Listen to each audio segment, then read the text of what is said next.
بسم اللہ الرحمن الرحیم۔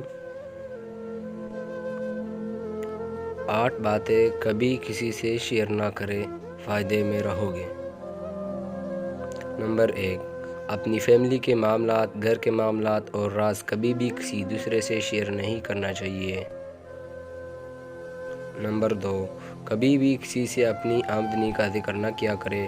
ہرگز کسی کو یہ نہ بتایا کرے کہ میرے پاس کتنے بینک بیلنس ہیں، کیونکہ آسمان سے زمین پر آنے میں کوئی زیادہ دیر نہیں لگتا۔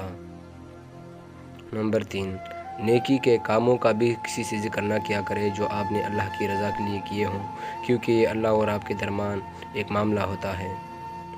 نمبر 4، یہ بھی کسی کو نہیں بتانا چاہیے کہ میں مستقبل میں کیا کرنے والا ہوں۔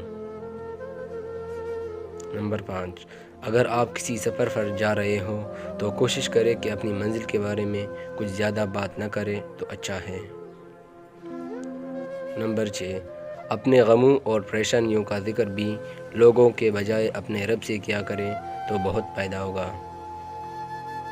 نمبر 7، کسی دوسرے کا راز بھی کسی سے شیئر مت کرے جو آپ کے پاس امانت ہو، کیونکہ اس طرح سے آپ کا بھی راز کسی دوسرے کے پاس محفوظ رہے گا۔ نمبر 8، اپنے دل کا راز کبھی بھی زندگی میں کسی سے شیئر نہیں کرنا چاہیے، کیونکہ آج کا دوست کل دشمن بن سکتا ہے۔